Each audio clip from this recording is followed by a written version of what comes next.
नमस्कार दोस्तों आज की इस वीडियो में हम जो 29 नवंबर का जो हिस्ट्री का जो सेकंड शिफ्ट में जो पेपर हुआ था उसके कुछ प्रश्न देखेंगे और उनके उत्तर जानने का प्रयास करेंगे। दोस्तों, प्रश्न स्मृति पर आधारित है तो इसमें थोड़ा बहुत ऊपर नीचे हो सकता है। आइए तो प्रश्न देखते हैं कौन कौन से थे। एक प्रश्न पूछा गया था, भक्तमाल के लेखक कौन थे? तो वो थे नाभादास। एक भास से संबंधित था प्रश्न था कि वासवदत्ता जो इनका ग्रंथ है इसके लेखक कौन थे? तो इसके थे भास। भारतीय मुसलमानों को क्या कहा जाता था? एक इस प्रकार का प्रश्न भी था, तो इसका जो आंसर होगा वो है शेखजादा। मुगलों ने किसका स्थान लिया था? तो मुगलों ने अफगानों का स्थान लिया था। बाबर ने 1526 में इब्राहिम लोदी को पानीपत के द्वितीय युद्ध में परास्त करके मुगल साम्राज्य की स्थापना की थी। तो उन्होंने इस प्रकार उन्होंने अफगानों का स्थान लिया था। हल्की आकृति किसके सिक्कों पर मिल रही है? हल्की आकृति किसके सिक्कों पर मिली, ऐसा कुछ है प्रश्न था, तो वो है बलराम की। और एक प्रश्न ये था कि धन निष्कासन के सिद्धांत को किस अधिवेशन में स्वीकार किया गया था? तो ये किया गया था 1896 के कलकत्ता अधिवेशन में, और जिसकी अध्यक्षता वो रहीमतुल्ला सयानी ने की थी। एक प्रश्न ये था कि भारतवर्ष का उल्लेख किस अभिलेख में हुआ है? तो जो भारतवर्ष का जो उल्लेख है वो खारवेल के हाथी गुम्फा अभिलेख में हुआ है। भावी बुद्ध किसे माना गया है? तो वो माना गया है मैत्रेय को। भारत स्त्री मंडल की स्थापना किसने की? इस प्रकार का एक प्रश्न पूछा गया था, तो ये सरला देवी चौधरी ने 1910 में की थी। स्त्री पुरुष तुलना नाम की एक पुस्तक थी, जो ये किसने लिखी? इस प्रकार का भी एक प्रश्न था, तो ये लिखी थी ताराबाई शिंदे ने।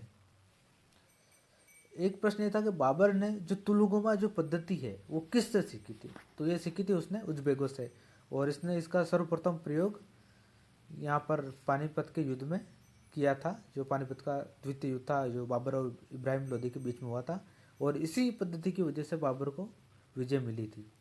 एक प्रश्न ये भी था कि कुतुबनुमा का सर्वप्रथम उल्लेख कौन से ग्रंथ में मिलता है? तो ये मिलता है लुबुब उल अलबाब। कुतुबनुमा का प्रयोग दिशा को जानने के लिए किया जाता था। इसकी ये एक प्रकार का दिशा सूचक यंत्र था। सुर्की क्या था? एक इस प्रकार का प्रश्न भी था, तो ईंट पत्थर तोड़ने का एक यंत्र था सुर्की। और एक प्रश्न ये था कि सती प्रथा का विरोध किसने किया था? तो ये किया था बाण भट्ट ने। ये हर्ष के आश्रय में रहे थे और इन्होंने हर्षचरित की रचना भी की थी। एक प्रश्न ये था कि धनुधारी प्रकार के सिक्के किस गुप्त शासक के ने चलाए थे? तो सर्वप्रथम इस प्रकार के सिक्के वो समुद्रगुप्त ने चलाए थे।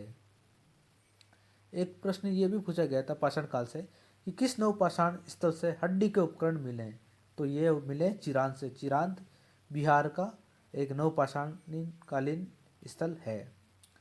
एक प्रश्न ये था कि अनुवाद विभाग की स्थापना किसने की? तो ये फिरोज शाह तुगलक और सिकंदर लोदी दोनों ने की थी। एक जो प्राचीन काल के लेखक थे उनका क्रम पूछा गया था, तो सर्वप्रथम हरिशरण आएंगे।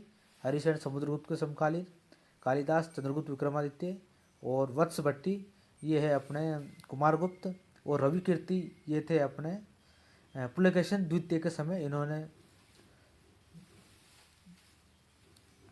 और अगला क्वेश्चन देखते हैं कि बुरहानपुर का संस्थापक कौन है? एक ये भी प्रश्न था, तो मलिक अहमद का पुत्र नसीर ने बुरहानपुर की स्थापना की थी। जो अकबर ने जो कार्य किए थे उनका क्रम से जमाना था, इस प्रकार का भी एक प्रश्न था। तो सर्वप्रथम उन्होंने दास प्रथा 1562 में समाप्त की थी। उसके अलावा 1563 में उन्होंने तीर्थ यात्रा कर को समाप्त किया, 1564 में जजिया कर समाप्त किया, और 1567 में उन्होंने मेवाड़ विजय की थी।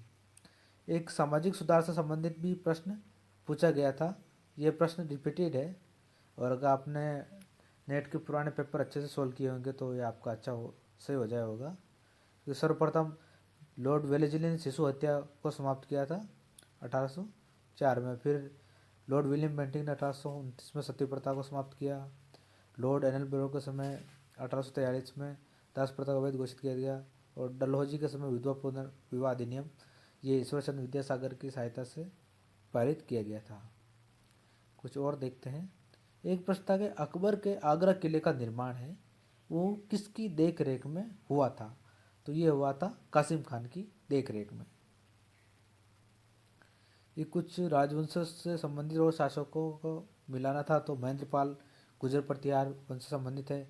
जो ननुक है वो चंदेल वंश है और वाघपति मुंज परमार वंश के हैं। एक मुगल राजकुमारियों का जो क्रम पूछा गया तो गुलबदन बेगम ये हुमायूं की बहन थी। फिर जहां आरा, रोशन आरा, जबीउन्निसा औरंगजेब की पुत्री थी। तो दोस्तों ये कुछ प्रश्न थे जो हिस्ट्री के सेकंड शिफ्ट में पूछे गए थे। और भी हम प्रयास करेंगे और भी कुछ प्रश्न खोजबीन करके अगर मिलते हैं तो और हम अगले वीडियो में आपको दिखाएंगे।